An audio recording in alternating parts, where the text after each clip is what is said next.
Praise the lord. ఈరోజు మన కొరకు ఏర్పాటు చేయబడిన దేవుని వాగ్దానము. మరియు నీవు దేనినైనా యోచన చేయగా అది నీకు స్థిరపరచబడును. నీ మార్గముల మీద వెలుగు ప్రకాశించును. యోబు గ్రంథము 22-28 అధ్యాయము. ప్రియా దేవుని బిడ్డలారా, ఈ ఉదయకాల సమయంలో వాగ్దానము చేసి మాట తప్పని దేవుడు అమూల్యమైన వాగ్దానమును ఈ దినమును మీకిచ్చారు.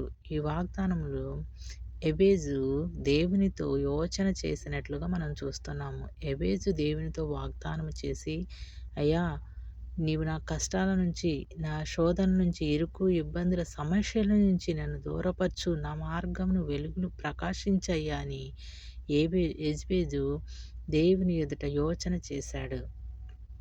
ఎబేజు యోచన చేసినప్పుడు అతని యోచన దేవుడు ఆలకించి నెరవేర్చాడు. తన సరిహద్దులను విశాలపరిచాడు.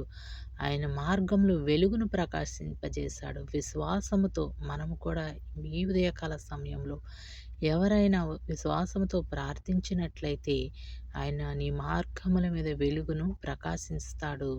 దేనినైనా నువ్వు యోచన చేయి, విశ్వాసముతో ఆయన యందు భయభక్తులుండి నువ్వు ప్రార్థించి ఒక యోచనను అడిగినట్లయితే దేవుడు దాన్ని ప్రతి ఒక్కరి పట్ల నెరవేర్చనయన్నాడు. ఉదయకాల సమయంలో మరి నీవు దేవుని ఎదుట యోచన చేయుచున్నావా? నీకేది అవసరమో నీవు అడుగుచున్నావా?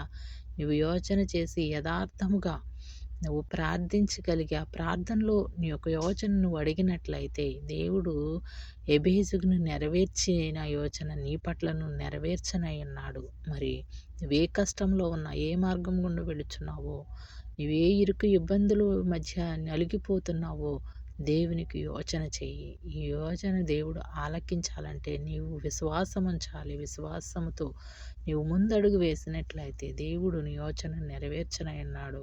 ఎబేజుతో మాట్లాడిన దేవుడు, ఆయన యోచన నెరవేర్చిన దేవుడు ఉదయకాల సమయంలో నీ పట్ల నెరవేర్చనయన్నాడు. నీ మార్గంలో వెలుగును ప్రకాశింపజేయనయన్నాడు. ప్రియా దేవుని బిడ్డలారా, మరి విశ్వాసముతో ప్రార్థిద్దాము. ఈ ఉదయకాల సమయంలో మరి మనము వేకువనే లేచి ఆయన కొరకు ఆయనతో మాట్లాడాలన్న ఆశతో మన దినాన్ని ప్రార్థనతో వాగ్దానంతో మనం మొదలుపెట్టినట్లయితే దేవుడు ఆ దినమును నీతో ఆశీర్వదించనయన్నాడు. నీ కుటుంబమునకు క్షేమము కలుగజేయనున్నాడు. నీ బిడ్డలకు క్షేమము కలుగజేయనున్నాడు. దేవునితో సహవాసము చేయగలిగితే మనము ఆయన దీవెనలు పొందుకునే వారముగా ఉంటాము. ప్రార్థన. మహాపరిశుద్ధుడా, మహోన్నతుడా, నీకు స్తోత్రాలు, వందనాలయ్యా. ఎబేజు యోచన చేసినప్పుడు ప్రభా, ఎబేజు ప్రార్థన ఆలకించి అతని యోచనను నీవు నెరవేర్చావు. విశ్వాసముతో యథార్థతతో ప్రార్థించే ప్రతి ఒక్కరి యోచన నీవు నెరవేరుస్తానంటున్నావు. వారి మార్గముల మీద వెలుగును ప్రకాశింపని చేస్తానంటున్నావయ్యా. అయ్యా, జ్ఞాపకం చేసుకోండి. ఈ వాగ్దానమును వింటున్న ప్రతి ఒక్క బిడ్డ విశ్వాసముతో అయా నిన్ను స్తుతించి ప్రభా నీ పాదాల చెంత వారి యోచనలను చెప్పుకునేవారుగా సహాయం చేయండి. యోచనలు స్థిరపరుస్తానంటున్నావు. మేము అడిగిన ఈవులు మాకు కలుగు చేస్తానంటున్నావు. వాగ్దానమును నెరవేరుస్తానంటున్నావు. ప్రతి ఒక్కరి పట్ల మీ దయ చూపించండి. వింటున్న ప్రతి ఒక్కరు మారు మనసు కలిగి యథార్థత కలిగి ప్రభా నీ యొద్ద యోచన చేసే వరకు ఉండుటకు సహాయం చేసి అయా నీ కార్యములు రుచిచూచి తెలుసుకున్నటకు సహాయం చేయమని ప్రతి ఒక్కరి పట్ల ప్రభా ప్రతి ఒక్కరి మార్గంలో నీ వెలుగును నింపమని, వారి త్రోవలయందు నీ వెలుగును ప్రకాశింపచేయమని నజరేయుడని యేసు నామములో అడిగి వేడుకొంచున్నాం తండ్రి. ఆమేన్. ఆమేన్.